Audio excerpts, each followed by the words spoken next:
Hello everyone, myself Pooja. I am Hindi teacher from माता Modi Oswal public school. तो आज की मेरी इस वीडियो का टॉपिक है कक्षा 9वीं का पाठ 11 कहानी वह चिड़िया एक अलार्म घड़ी थी, जिसके लेखक हैं गोविंद कुमार कुंजन।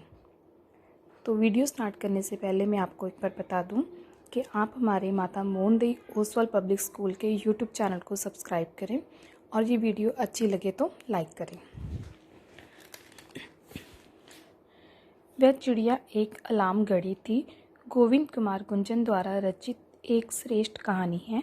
लेखक ने अपनी इस कहानी के माध्यम से मनुष्य की आदत पर प्रकाश डाला है। लेखक ने कहानी में बताया है कि मनुष्य की आदत कभी नहीं बदलती, किंतु कभी कभी कुछ कारण ऐसे बन जाते हैं जिनके कारण मानव को अपनी आदतों में बदलाव लाना ही पड़ता है। बाजार में पहले अलार्म घड़ी खूब बिका करती थी। वर्तमान समय में मोबाइल फ़ोन में अलार्म रहने के कारण इनकी मांग लगातार कम होती जा रही है। पुराने समय में अलार्म घड़ी का अपना विशेष महत्व हुआ करता था।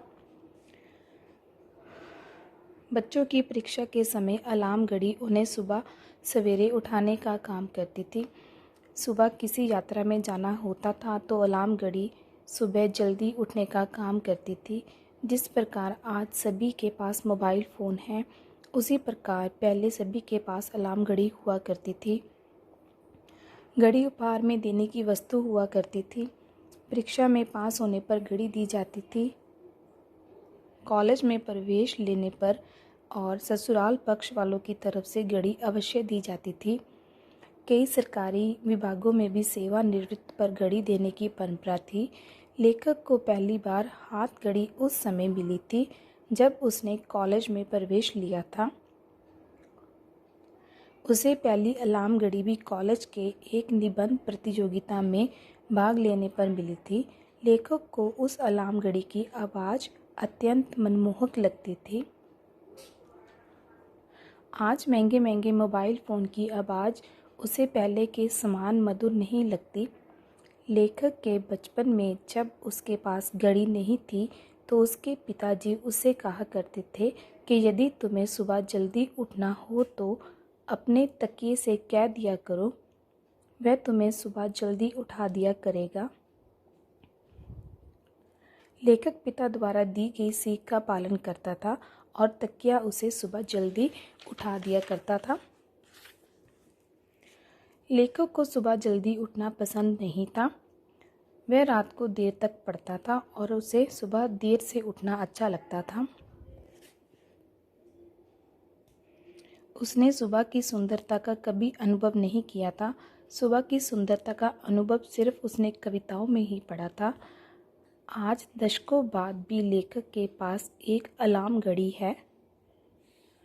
अब घड़ी ठीक होने योग्य नहीं बची। लेखक भी अपनी आदत में कहाँ सुधार कर पाया। 80 के दशक में पहली बार लेखक की नौकरी लगी थी। पहली बार लेखक घर से बाहर आया था। उसने एक कमरा किराए पर ले लिया। कमरे में उसने महादेवी वर्मा, सुमित्रा नंदन पंत, सूर्यकांत त्रिपाठी तथा तुलसीदास की तस्वीरें फ्रेम करवाकर टांग रखी हुई थी। रात में देर तक जागना, कविता पढ़ना, लिखना लेखक को स्वर्ग के नज़ारे की तरह अत्यंत प्रिय था। रात में देर तक जागने के कारण उसे सुबह जल्दी उठना अत्यंत कठिन होना लगता था। वह अक्सर देर से दफ्तर पहुंचता था।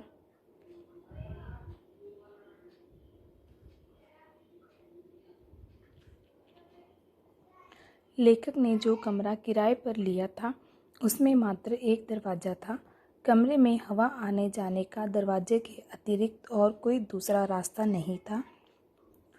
पहले की तरह तकिया अब लेखक की बात नहीं सुनता था। लेखक अपनी किताबों की दुनिया में खोया इतना बेखबर था कि एक चिड़िया ने कब उसके कमरे में टंगी सुमित्रा नंदन पंत की तस्वीर के पीछे अपना घोंसला बना लिया कि उसे पता ही नहीं चला। देर शाम को चिड़िया दरवाज़ा खुला पाकर कमरे में आ तो जाया करती थी। एक सुबह चिड़िया लेखक के सिरहाने बैठकर चीं चीं की ध्वनि कर उसे उठाने का प्रयास कर रही थी। उसकी ध्वनि में लेखक को गुस्सा नजर आ रहा था। वह चाहती थी कि लेखक उठकर दरवाज़ा खोले और वह बाहर जाए। दूसरे दिन लेखक की नींद फिर देर से खुली। इस बार फिर चिड़िया की झुंझलाहट बड़ी चहचहाट ने उसे जगा दिया। पलंग के सिरहाने बैठी चिड़िया उसे देखकर नाराज हो रही थी कि अभी तक क्यों सो रहा है। तब चिड़िया ने अपनी चोंच से लेखक की रजाई का एक कोना पकड़ उसे उठाने का प्रयास किया। ऐसा करने से चिड़िया को तनिक भी डर नहीं लग रहा था। चिड़िया द्वारा इस प्रकार से जगाने पर लेखक को अपनी माँ की याद आती थी। उसकी माँ भी इसी प्रकार सुबह सवेरे जल्दी उठाती थी। अब लेखक ने वास्तव में सुबह सवेरे का सुंदर दृश्य अपनी आंखों से महसूस किया। उसने अब चिड़िया के साथ जल्दी उठना सीख लिया था। आज भी लेखक उस मनमोहक चिड़िया के उस उपहार के लिए बहुत कृतज्ञता से महसूस करता, जिसने उसे सुबह का मनोरम और मनमोहक छवि के दर्शन करवाए और उपहार में ऊंस की मोती तथा नए फूल खिलने वाले फूल दिखाए। तो इस कहानी में कवि हमें ये संदेश देना चाहता है कि हम आधुनिक सुविधाओं का इस्तेमाल करते करते ऐसी बहुत चीज़ें पीछे छोड़ आए हैं जो कि हमारे जीवन में बहुत ज़्यादा मनमोहक हैं, बहुत ज़्यादा महत्वपूर्ण स्थान रखती हैं, जिसकी तुलना आजकल के तकनीकी साधन नहीं ले सकते। Okay, thank you everyone.